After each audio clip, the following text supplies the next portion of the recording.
Short, sweet, and to the point. It's July 29th, 2018. Romans 5:1-15 is our text.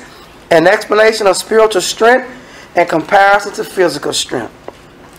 An explanation of spiritual strength in comparison to physical strength. It's a good time to talk about this, but it's always been a good time to talk about this. They had the Olympic Games. They used to train naked. Man, that's how I train naked. People are so off-centered in life. Why would you train naked? Why would you do that? Because I'm crazy and without Christ. That's why. Nevertheless, they had the games. They had strength. They had wisdom. They had knowledge. The World Cup just ended. And boy, that you talking about starting a major argument. Even people at war put down weapons to play in the World Cup. Isn't that some mess? World Cup, people think soccer not enough. It might not be a lot in this nation as it is, but when you see nations stop fighting to go play in a World Cup, it is the #1 sport in the world. No matter how mad the Americans get about their football, it is the true football, and it's everywhere. I'm telling you now, there's no sense in getting excited about it. But the key is that people are into health, eating right. Me too. Brother Vincent Paul, God bless him. I'll never forget him all my days. Help me with some breakfast diets to give energy and strength. Get your cholesterol down. Everybody loves it. Exercising. Planks. Planks is the thing. They also do the plank. You know, it's beautiful. I've done okay in a plank. Just exercise. But y'all understand, bodily exercise only profits a little. And it's only good for this world. But godliness is good for this life and the world to come, brethren. You got to think about it. If any of y'all in a fitness, you better not never miss church. Now, I didn't call no names. If you're in a fitness program, you better not never miss church. If you got time to exercise your body, I know you got time to exercise your soul. See, brethren, there's an exercise that you have to do. And it is an exercise like people want to exercise with other people. I can't run by myself. You know, some people say that. You know, that's true. See, that's not me. I'm going to do stuff. I know if I'm going to die, I can live a few days long. I'm going to do it by myself. But everybody can't, which is understood. Got screens now on top of your exercise gear. You can see Bob saying, go, go, go. Okay. All right. Well, that's great. That's beautiful. But the idea is the church is exactly designed like that. That when you gather, you pull strength from each other in the walk. And see, some of you think, and I'll say some of us think that we can just do it on a solo run. No, you can't, brethren. I'm sorry to tell you, you're not going to make it. Because the design of the pattern is you can't exercise by yourself. In Christianity, you cannot and you will not be allowed to walk by yourself. God won't even help you by yourself. He won't. When he says stand alone, he's talking about stand alone on the things the church has taught you. But he will not help you by yourself. No, he won't. Who told you that? He did. The Lord told Moses, I'm going to kill you until Zipporah is the one. Cut the baby. She cut it. Read the text. Threw the skin at his head and called him a brother man. He was so down about it. He went to the wilderness just to sit. And God sent Aaron to comfort him. Now, if he could walk alone, why not pick Moses? Brethren, Jesus didn't walk alone. Jesus couldn't even carry the physical cross by himself. Jesus had to have a person carry the physical cross. There are things that you're going to deal with in this walk that you must have some help with. And he said the Father helps him. Jesus could not do all the preaching by himself. It wasn't designed that way. He had to interact with others to get them to get pumped because he has to save their soul, not his own. When you're trying to save souls, brother, you got to get involved with them. You can't save their soul by you doing it for them. You have to get involved with them to help them to overcome. That's why it is and always will be the evangelist's fault and a congregation that has a leadership that is not in the Bible. It's his fault. It's going to be his fault. How do I know? Because God said he's the one that has to set it in order. So if it's an elder acting as an evangelist, a deacon acting as an evangelist, it don't matter. It's your fault now if it doesn't get put in order. Because you can't tell God how his system works. So, how do you get the spiritual strength? The spiritual strength is as the physical strength. The key word here we're going to find is ligament. Look at it, if you will, in Ephesians 4:16. This word, ligament. And we can understand that because we use it A lot of you into any type of physical exercise, or you're into any type of PE program, the children, everyone should be able to understand this, brethren. We talked about the subject last week, about the illogical. Brethren, let me tell you something. If you and I go to hell, that's going to be because we want to. You know why? Because God uses physical examples that cannot confuse you spiritually.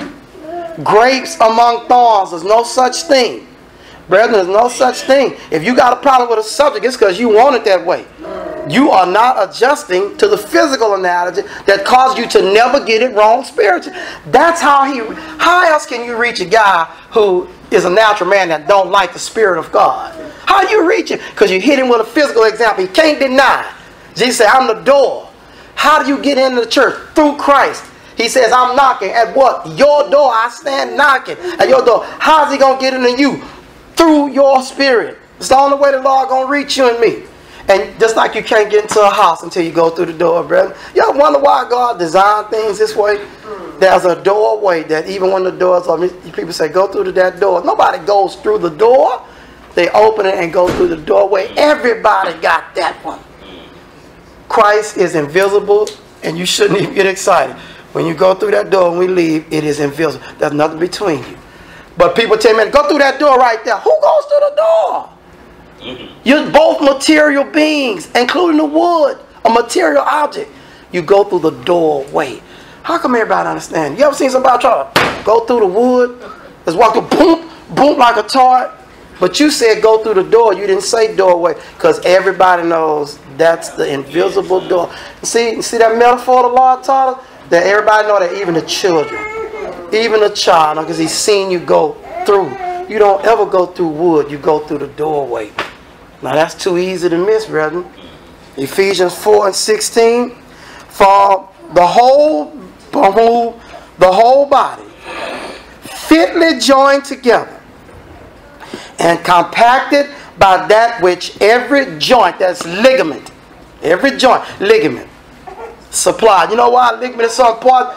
You don't move your arm without ligament. You know that? Your wrist. If there's no ligament there, tough. Ligaments, when they get tall in your knee is stiff as a board and a useless object. It becomes nothing but a stick to walk on. Your back, when you bend down. That's why everybody's excited about the plank. You know what's good about the plank? Keeps your back straight so you won't bend over. You don't want to bend over. You exercise your stomach, you understand the muscles in your back are getting stronger, so it's better than the little pull-ups, because now your back snaps. So when you walk now, your muscles are strong. You know what people don't understand about exercise? You're tired after you do it. We got some real exercise pros in there now. I'm looking at old William back there. I'm going to mess with him. Exercise pro. Bodybuilder to the max. I'm listening real. He knows. When you exercise, yeah, you're tired. But keep doing it. And now when you walk, you say, man, I feel like I got some spring in my step. I feel pretty good. Older people get old. They act like, well, my life's over. I'm dead. No, you're not. You're the one that want to exercise. Walk. If you walk, you realize that you'll be a little tired the next day. Guess what? You walking brisk. People are like, boy, you're a young guy walking by you slow. You passing up like a train. Why? Because he isn't exercising running off his youth, but he isn't exercising certain muscles. You have muscles that if you do a specific exercise, it didn't mean nothing to you. Next day when you move your arm, oh boy, it's sore right there. Yeah, exercise, because you don't use that muscle all the time. That's why you have to have spiritual teaching, because for you to get strong spiritually, there are spiritual muscles, ligaments you don't normally use until you come to church and be told how to make that muscle tighten up. And now your walk is better. Brother, you'll never get around how God made the body. Some of us are failing because we don't exercise spiritually. And you can pray all day. You can pray all day. I wish my muscles were as big as William. I wish they was bigger than William. You'll never get big as William unless you exercise. You have to eat what he eat. You can't eat corn chips. William's eating carbs and heavy foods of strength, and you eating chips and soda. You still won't get that big. Your muscles never grow like that because they feed off of the right physical nutrients. Your soul feeds off of its spiritual nutrients from the Bible. There's certain muscles some of you exercise that you would not even have if someone hadn't told you how to exercise that muscle. But you're going to figure out spirituality, right? Without the church, I'd like to see it. You didn't get your body like that without the people that know. And some of the people, they cuss while you're exercising because it's not spiritual, it's physical. Come on, you so-and-so, and they cuss. You know, call you ladies and you're a man and all kind of stuff, you know. And get you together. But that's because it's purely physical. It's just physical, brother. You don't need a saint to help your body get strong physically, but you need a saint to help your spirit to get strong spiritually. See, it's something that isn't left to others. And never going to happen. You pray all day. God has designed it. He's saying it's not going to happen. With God, these things are possible. Without Him, there's nothing that you want to do for Him. You're going to be able to do, brother. It's going to be rejected. He says it's reprobate. It's refuse. It says, okay, joint supply. So each joint. You know what the joints are? That's not Jesus. That's you. You're the joints in the body. He says, according to the effectual working, so the process that causes it to happen, in the measure of every part. That's you again. That's you. Jesus is not the ligaments. It's His body. You're the ligaments. You are the joint that supply to every part. So I can have a great life, but if you ever seen a person with a stroke that didn't recover from it, one of the arms are gone. I saw a preacher one day come and preach, and he had his arm by his side. He had a real black glove on, and it was kind of like he was trying to keep the fingers from spreading apart and losing their composure, and he kept reaching for his arm.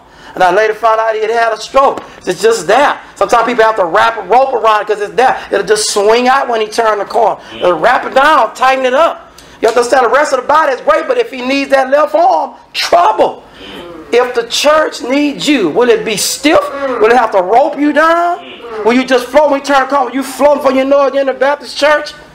Praising with T.D. Jakes and other false teachers? Is that what it would be? Or when we turn, we have to wrap him down now, straighten him up till we can get him to tighten up.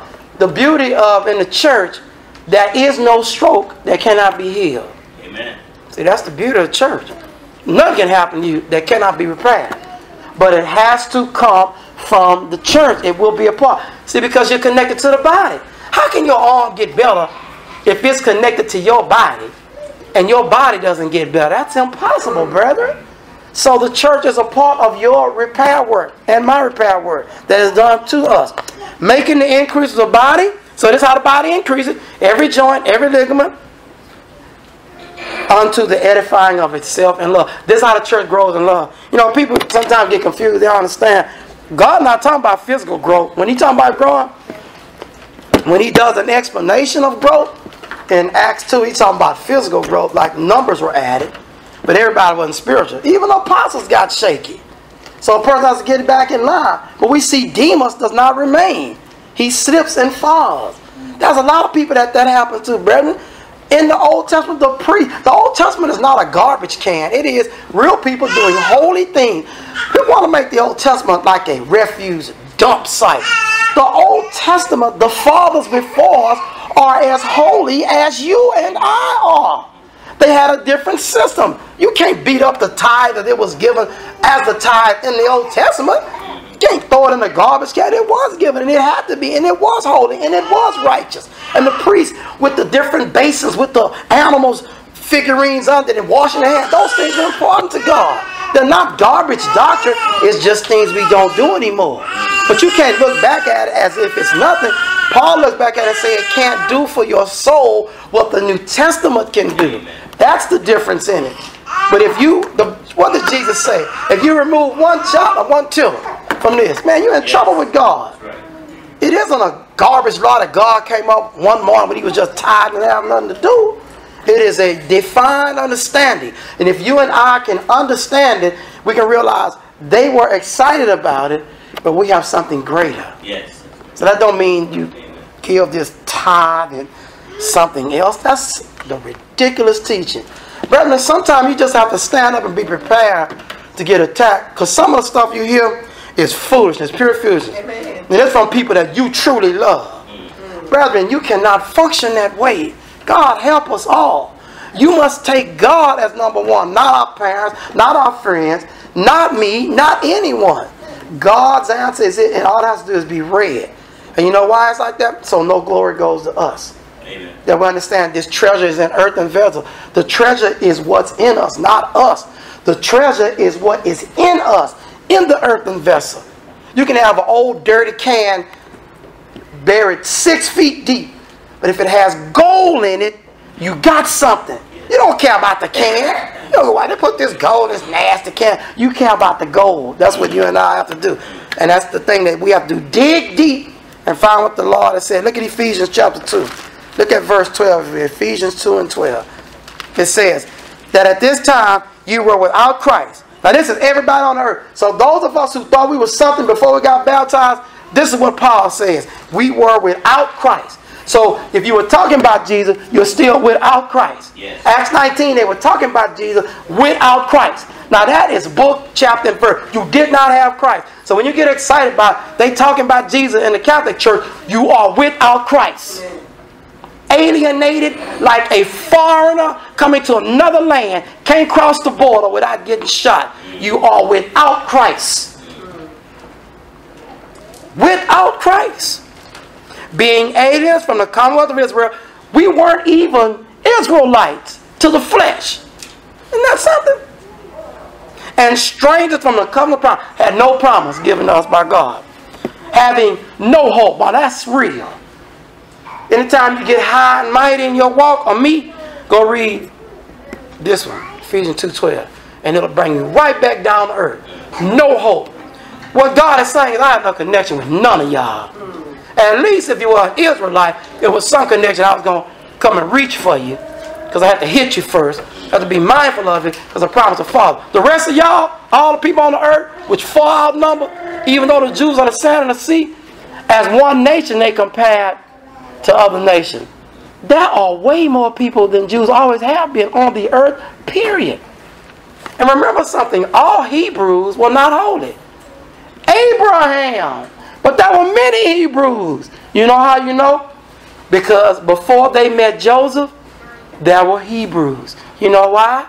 Because the Egyptians said it's an abomination to eat with a Hebrew. Some of us think all the Hebrews came from Abraham. Abraham comes from the Hebrews, brethren.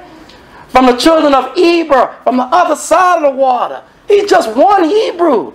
He's not where all Hebrews come from. We got that wrong. And you know why we don't know that? Because we need to look into God selects from the Hebrews. So you got to look into it. Abraham. Of the Hebrews. That's why Abraham is called a Hebrew.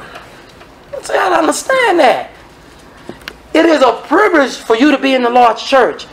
And a privilege if you take for granted. And if I take for granted, it will be snatched quicker than you can think about it. And you will be outside once again with no hope. No promise. Separated from Israel. Aliens to the Commonwealth. And it says, watch this. No hope, without Christ, and without God in the world. Next time, run across a Jehovah's Witness, make sure you let them know that. So you know you without God. You have no hope.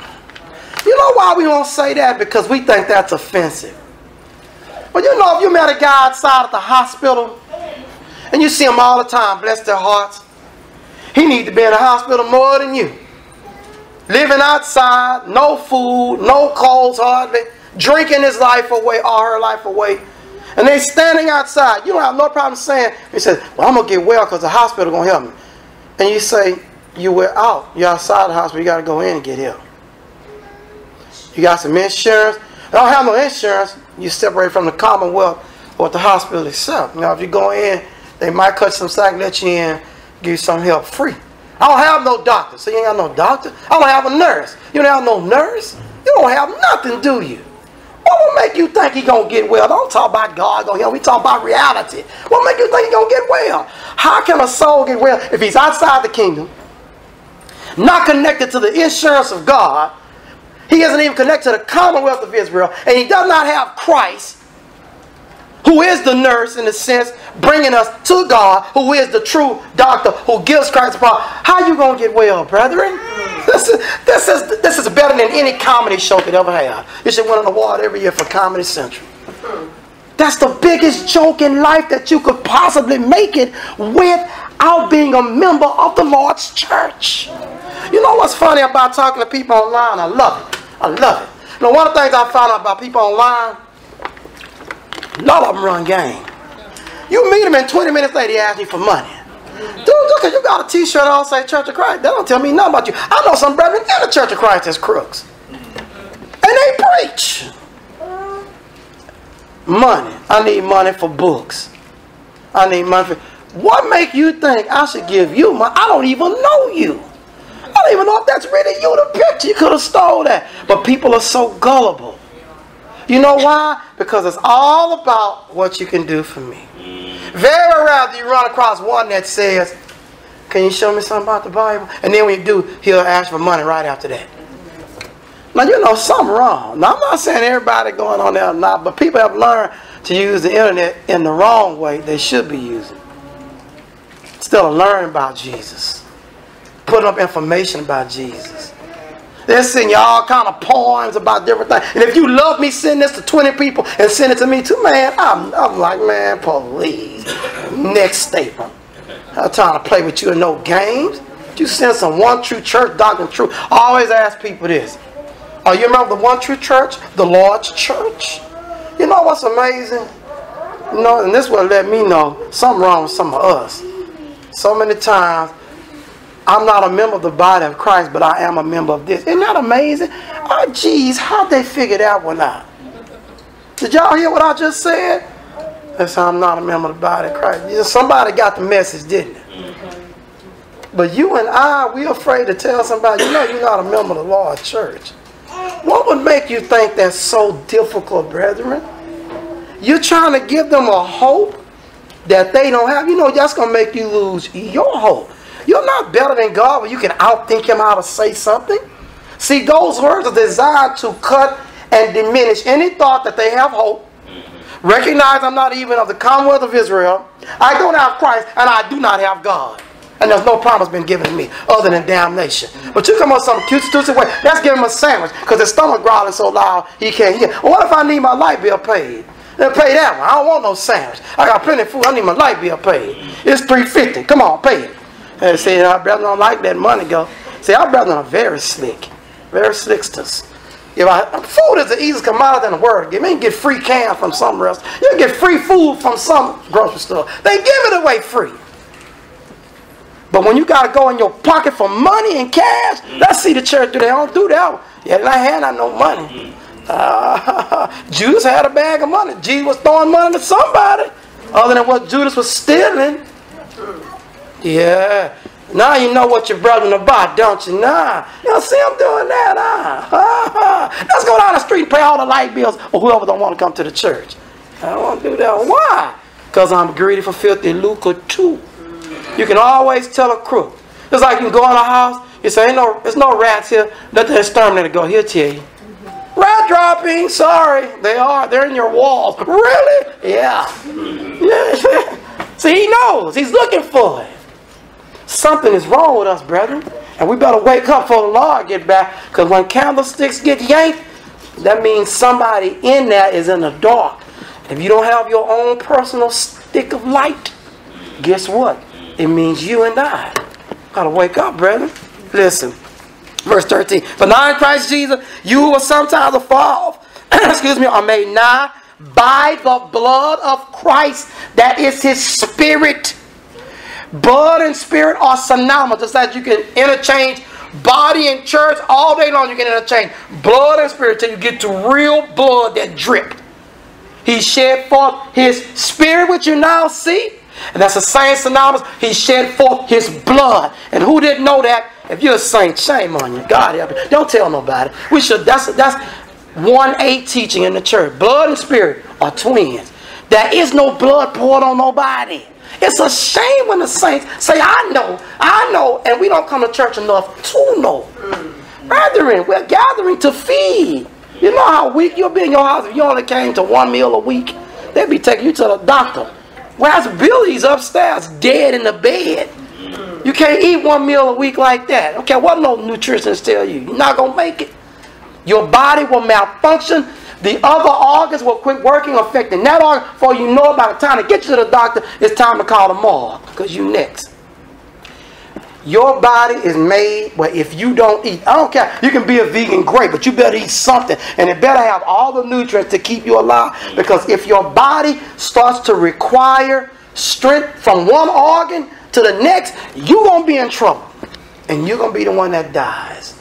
If your spirit is not spiritually fed, when your spiritual metaphoric organ, especially that heart, start to need nutrients, spiritual nutrients, it's going to start cussing folks out, robbing, stealing, killing, and preaching false doctrine. That's the way it's made. You're not going to fix that. I laugh at the people think you can outdo God. It's the biggest joke in the world. I should be given an award for comedy. Because it cannot happen. Verse 13, he says clearly, now you're made by the blood of Christ, near. For he is our peace, who had, watch this, this is how you get peace, made both one, two groups, Jews and Gentiles, and have broken down the middle wall of partition between them. Why is there a wall? Why is there a wall? Because God said, I don't like y'all, you Gentiles. You talk to false gods, and God said, you know I gave you what you got. See, you think when you go to somewhere and they talking to Vishnu, you think they don't know? Oh, yeah, they know. See, what we're going to do is telling them that Vishnu not going to help you. Brethren, if you got to go tell him it's a God, why would he believe you? Have you ever told somebody there's a God and been able to prove it? You have nothing to prove it with. The Bible, that's just a book some man wrote, they say. We got a book too. We got 12 tablets. Y'all got 12 tablets? Listen, talk to the moms. We got 12. We have 12. We have all kind of things. Number 12 apostles. We got gold tablets. And they don't know none of them people that live. And nobody saw no tablet to this day. So it has to be inside. They know it's a God. And you know what you're going to do? To tell them you have been played. And what you have in your hand is a lie. What did God say in the Old Testament? He takes it and he has it in his hand. He made the God. And God says he will not look at it and say, I have a lie in my hand.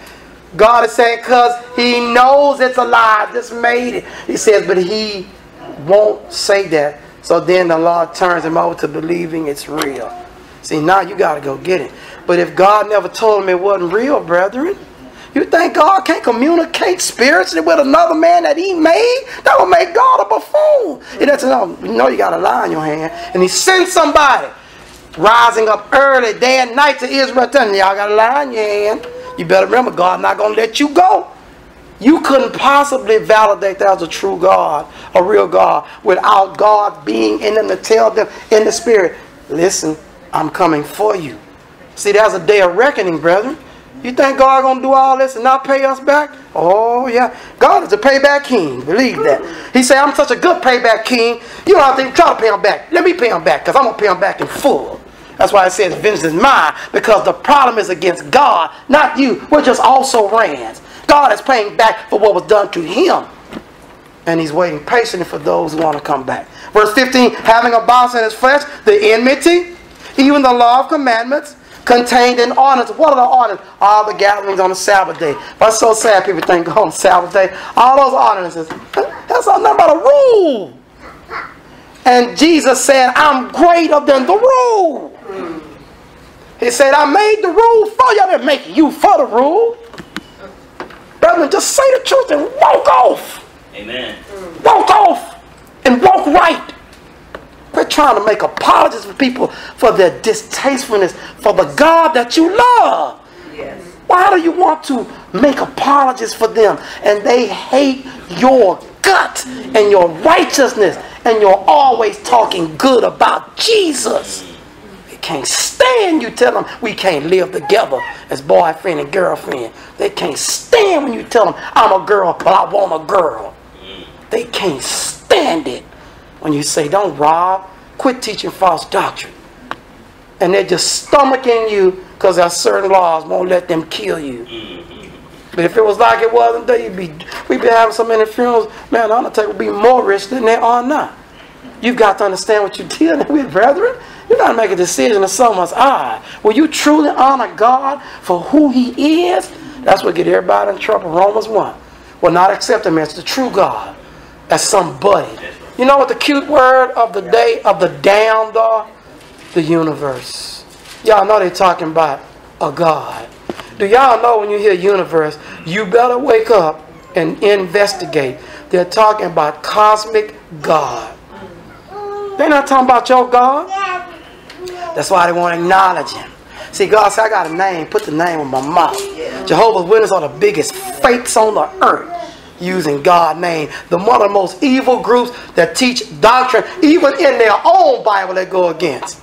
They got a Bible themselves that tells that baptism is the point. And they won't even follow in their own world translation. That's when you know you're bad, when you can't follow your own book. The universe has smiled on me. You know that's a blasphemy to God Almighty. That is a cosmic force, fake, just like the force is with you. That's come from Zen Buddhism. Star Wars is just a good thing to watch. That's Zen Buddhism. That kind of mess. It's just a show. The universe has smiled on me. You better watch that one. When you run across that one, that's the kind wake up and kill everybody one morning. Ain't nobody know what happened. Drinking milk with dead bodies everywhere. All on the news. Better watch. Cosmic force, man, that's anything goes. You better be careful you went. Make sure you protect yourself spiritually and sometimes physically. So you don't know the power of the depth of Satan. Satan don't care about killing no babies. Please, man. That's another one out of my way. You need to understand that is blasphemy and idolatry at its highest level. To switch the name of the Almighty. Make him irrelevant. Causing us to forget his name and replace it with the universe. Wake up, brethren. Like somebody, my buddy, my friend. Yeah, just keep them at a distance. Be careful, because when they get you, you just about got. Just about got, brethren. He says, for to making himself twain, one man, so making peace. So some people say, I have peace with God. You need to ask, how did you get it? You told me you were in the Methodist church. How did you get peace with God? You're outside the promises. You have no hope in Christ. Why would you say that? Because you might be wondering, that's not true. Maybe it's you we need to investigate. Maybe you need to investigate me. Maybe you cut me up and examine me and see if Ozan's still with it. Because he's scared to tell people you're not making it. See, that's not the way we do, brethren. And that he might reconcile both. Now watch this. So the Jew and the Gentile were both lost. Did y'all see that? Brethren, how important the 16th verse is? We've talked about this so much. God divorced Israel like a real divorce. And for 400 years he didn't say nothing, like a real divorce. And then he rolls up John and says, okay, anybody want to come back? And that's why you see the term both reconciled to God. Both. There's only two groups on the earth. Jew and Gentile. Is going to be that way forever. Because God made a separation and he never went back and fixed it. Two. Now you have a three-split group when you're talking about religious preferences. The Gentiles, the Jew, and the Church of God, spoken of in the Corinthian letter. See, that's when you're really splitting the hairs, not the show. But when you say Jew and Gentile, yeah, everybody covered. You're a Jew, you're a Gentile. He says, both in the one body, by the cross, having slain an enmity thereby, and came and preached peace to you. Why does it say I didn't bring peace? I brought a sword. But it preaches peace to you because it gives you comfort when you get on the right side. See, the Lord not making a play on word. He said, don't think I brought peace. They didn't ask him, did you bring peace? He said, don't think that I brought peace now. I brought a sword. Separate mama from the mother-in-law. Mama from God from the mother-in-law. Daddy from the boy. They used to go to church together. Now the boy going to the church cry, and daddy still going to the temple. Talking about Moses. It split. But it brought peace to who? The boy who gathered with the ragtag apostles on the run. See, it brought peace to him. That's what the statement said. Preach, which were afar, and to them that were nigh. Who's nigh? The Jew. For through him we both, that is again, you see both all through here, have access by one Spirit unto the Father. Paul's a perfect guy to write it because he's on this side with the Jew. But he's transferred over now to the other side. He can write about both groups. Isn't that wonderful? Paul has jumped from one to the next. He said, I can tell you about both of them. That's why I keep saying both. He says, access to the Father by one Spirit. Now therefore there are no more strangers and foreigners. He said, okay, so remember, who's he writing this to? Watch this. Ephesian saints. And some are Jews and some are Gentiles. But he's focusing on the Gentile side. He said, now you're no more stranger. See, Israel was never a stranger. It was of the commonwealth. It was of the promises. they had God because they were reaching for Him. But once they're separated, they have to be reconciled. So now they fall into a group. Okay, we're going to reconcile you first to the Lord. But the Gentiles, they have goose egg zero, brethren. Oh, brethren, never let a person who doesn't lay claim to some type of connection and can prove it with the Jews that he has anything at all. He can't even refer back to the fathers in the sense that he's even following. And today, guess what? Today, nobody is doing what the Jews did. Nobody even going to the temple. They doing it. So everybody's shot now. See, this was a first century statement applicable only to the first century. So there's no sense in talking about no Jew today. You going to the temple? You going to the temple 3 times a year? That's what we should be really tithing. You tithing? Son, you tithing? Huh? Tell me about the 10 Commandments. Break it down for me. You know about not touching dead stuff? You're gonna be unable. Don't touch no dead thing on Thursday because it'll be 7 days. I'm in trouble now. Or maybe till evening, depending on what you touch. You can't even go to the temple. We don't go to the temple no more. Who changed it? Oh, you really out there bad. So you one of the strangers without. You have nothing. You even turn your back on Moses. You don't even have Moses on no more. Now he falls into that category. This is a first century statement only. Doesn't even apply today. Why? Because the temple has been destroyed, so there is no references, dear brethren, to it because God has now destroyed the law. There is nothing you can do. So now everybody in the same pot now. Everybody's outside. This applies to the first century only, when the temple was standing still. God has already made a statement. Where your temple? First thing I'm going to ask, where your temple? Where your temple at? Where your priest? You know what the Levite priest are? You know who's the high priest this year? Nobody's doing anything. Isn't that amazing? So now we see bet this shirt and all that. Say, look, friend, quit fooling yourself. Take that garb off. Y'all don't even have a high priest. Just ask him, what a high priest? Ask him. Ask one of the guys in the Jewish temple. We got a bunch of them here in Houston. Ask him, what a high priest? Who is he? Y'all know already. You used to send out a document telling who he is. Who is he? Well, the sons of Aaron. Show me one son of Aaron. Can't prove nothing. Because it was destroyed. You know why the records were kept? In the temple. See, you never were a Jew physically. You have to be one spiritual. Romans chapter 2. Brethren, this ought to make you so happy to know that God has selected an opportunity for you to live forever with Him, and we didn't even deserve to be able to call His name up because we were never connected. So therefore, it says, fellow citizens, no more foreigners, with the saints and of the household of God. What a blessing. Verse 20, and are built, look what we built upon, the foundation of the apostles. And what is the foundation of the apostles? Not the apostles. You know how many people get that wrong? It's not. That's what the Catholics do. They make Peter the rock. Oh, the rock is 1 Corinthians 10, which is Christ. This statement is not a play on words. It's not built on the apostles who are the foundation of the apostles. And what is that? 1 Corinthians 3, no man can lay any other than Christ. Paul's an apostle. He said, I laid Christ, not me.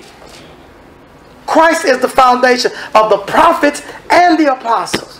Why is that important? He's going to tell us.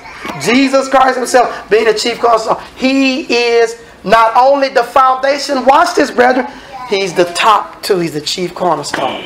He's the bottom and the top. Never get around Jesus. Never get. That's what makes the Jehovah's Witness such a joke group, trying to make him an angel. When Hebrews says, he never said to the angels, you're my son. See how easy that was to kill? And you should know that, brethren, to be in defense of the doctrine of Jesus Christ. Now watch this. He says in verse 21, in whom Christ, that would be Christ, all the building fitly framed together groweth unto a holy temple, just like a body grows to a holy temple. See, as you mature, your arm doesn't get longer than your other arm, unless there's a deformity. Your foot don't get big like Goliath or something, and then the other foot the regular size, unless there's a deformity. Your body grows up, and the church develops and grows up, and each new congregation becomes that one that grows up. That's why there should be leadership in all new congregations. Why? Because you're like the new one. But we're not dealing with the first century looking for miracles, but you still have to be foundational planted and built thereupon. You can't build your government. Care groups, love groups, love group 1, love group 2, all that coming up with. What happened to having elders, deacons, evangelists, Bible teachers? What happened to that? What? Zone 15. It sounds like a military. He's in zone 15. Are you a real military? Or are you the church? It's ridiculous. It's amazing how God can sit back. It must be boring to be in college and sit back and think of foolishness like that. I ought to be trying to go get a job and work. Then they come and ride the church back like a Bronco. I need a 401k. I pulled up a document one time. I pulled up a document yesterday. It broke my heart, but I was glad the Lord had rescued. I remember preaching a powerful message at Northwest Side, showing how we should take care of the preacher. The message had all kinds of stuff like you get in a company, which is beautiful, no problem. But the idea, the problem with having no scripture back, seeing how the church cannot do everything for one man. See, that's the problem with it, brother. So you learn better, you do better. See, I could have swung that line for me and teach others to do it. But I don't want to go to hell. That's the difference. I'd like to go to heaven too, if possible. So in verse 22, in whom you all build it up together for an habitation of God through the Spirit. So it's by the Spirit, brethren. Through the Spirit that we have this habitation where we can have a place to be built up in. The body of a congregation grows because the members grow, brethren. Simply because the members themselves grow. That's what makes the body grow and develop. We just read that we are members of Jesus' body, his flesh, and his bone. Look at Ephesians 5 and 30. 5:30. For we are members of his body, of his flesh, and of his bones. Brethren, I implore you and beg you to remember that. I want you to hold that thought. We want part 2. Brethren, we need to understand why these statements are made. You have to be a part of Jesus' body, his flesh, and his bones. And we're going to break that down. Just like a man. What did Adam say? See, if you want to know the truth, when Jesus quotes, this is how you know the word of God is from God. When Jesus quotes in Matthew 19, and he said, God said, you know who is the first person who said that? Adam. Go back to Genesis. That is not God talking. Adam says, she's not bone of my bone and flesh of my flesh. She shall be called woman. He names her woman, telling her her species from the man womb, and he gives her name, just like men do today when they get married. Eve, because you're the mother of living. Ozan, Johnson, Roberts, whatever. You give her your name. Give her your name. So we need to be careful and understand when God says someone is to lead, that's what he said, and that's what he meant. And he's not changing for any of us. And those of us that balk against will find ourselves in the devil's hell with him, enjoying the pleasures of sin and the wages of sin, which is death.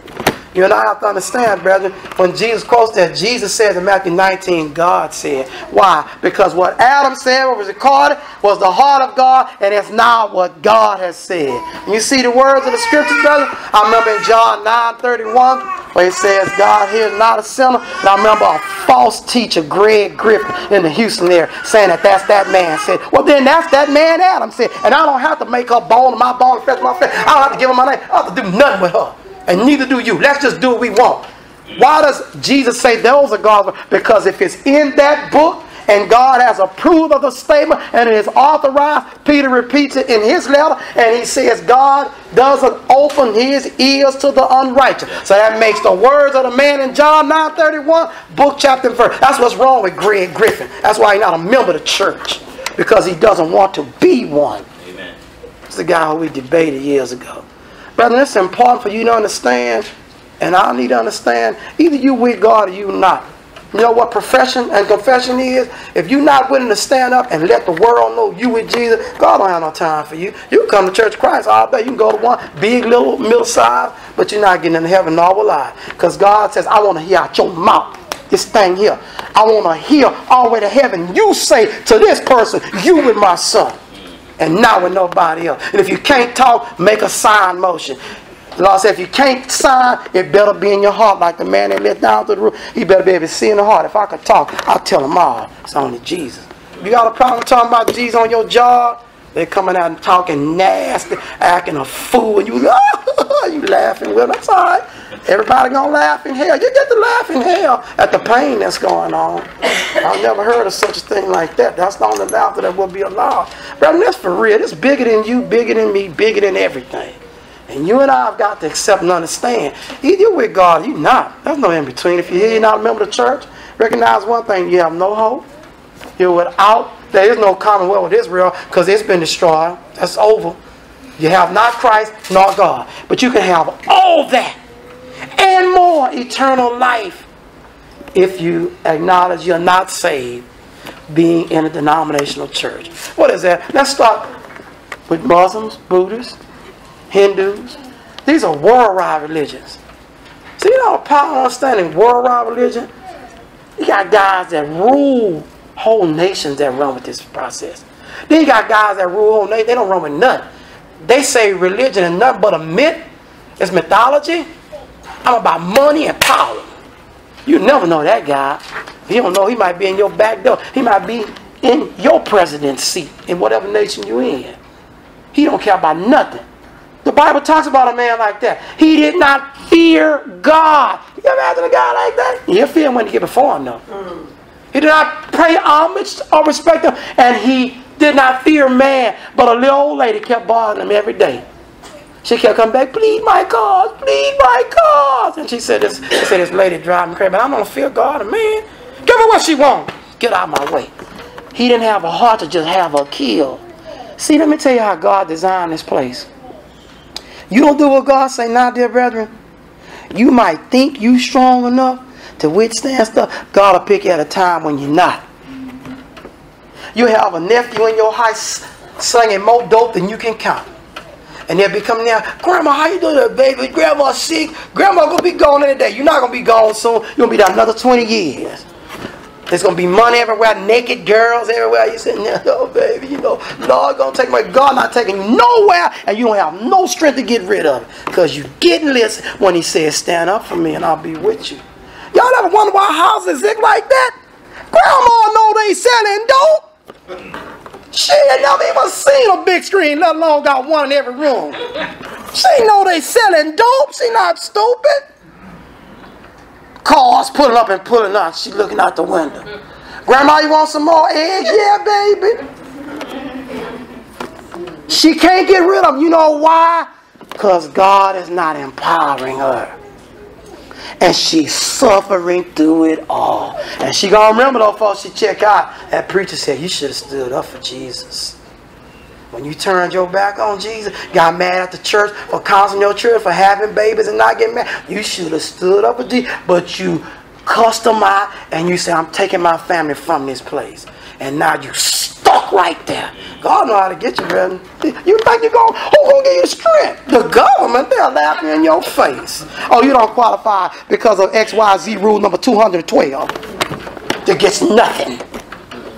Said that they did us bad. You can do all the push blacks. They do push black all that. You're not getting nothing past court that they don't let. So you got to rise up and get baptized now. Save your soul from this crooked generation before it's too late. What you got to do, acknowledge you're not saved in a Baptist, Catholic, and Methodist. Run from it like it's on fire, because it is. It's just a fake bunch of people trying to see how much money can get stuffed in any pocket. And if it's not money, a hope of heaven, which will not be given even to the Jew that can prove he's Abraham's blood. He still will not get in. How can you get in being connected to the devil? It's impossible. You recognize I got to be baptized again. Acts 19, 1 through 5. You must be baptized again. And you know, brother, don't get away from that. Oh, God, help you, help me. Don't get away from that. Please. So, well, we got baptized in that church. You need to get baptized again. And one of us needs to dead. It needs to be a guy. Because that's who the masculine represents, the image of Christ. 1 Corinthians 11. If you don't do that, you're not getting in either way. Can I let your wife baptize me? No, you can't. No, you can't. You'll find some old weak-kneed brethren that'll do it because they're all about money, power, or sleeping with men. Some of our brethren are some of the worst examples on the planet God made of sin. You know, Israel, don't get excited. You know, Israel was told by God personally, you have outdone the nations that I removed from you. Now, so don't tell me some of our members cannot out-sin the world. See, because I got book, chapter, and verse. And so do you.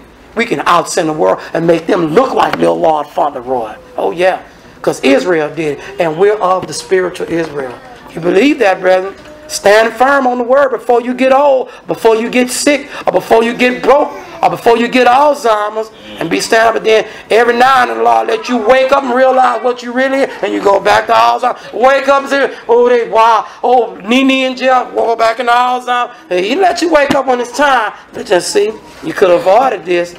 And then on top of that, you don't get me either at the end. You don't think that's real? You don't think that's real? Read about them kings we're studying about.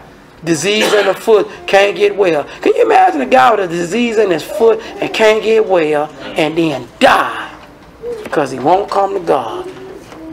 Yeah? See, now why? Because the relationship is now. If you're here, you got to hear Jesus died, was buried, the third day he rose, be baptized today.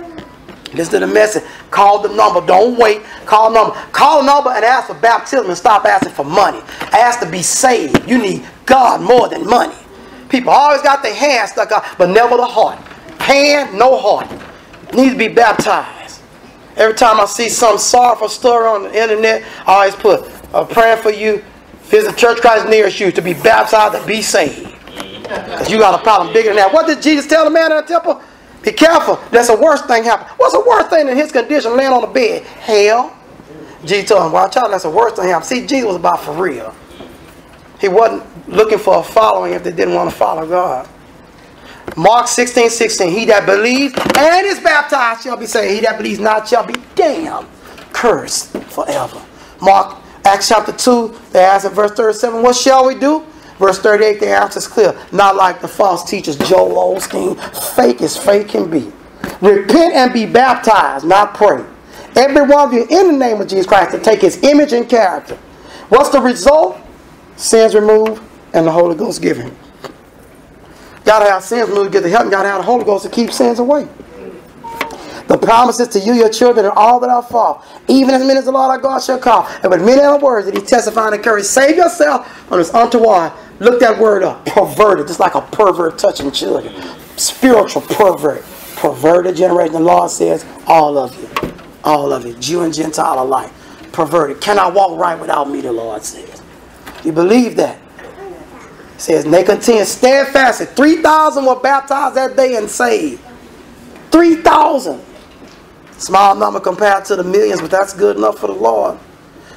They continue steadfast in the apostles' doctrine, the breaking of bread and in prayers, and the fellowship, which is what we started talking about, to walk in the light as Christ in light. See, you can't walk like us.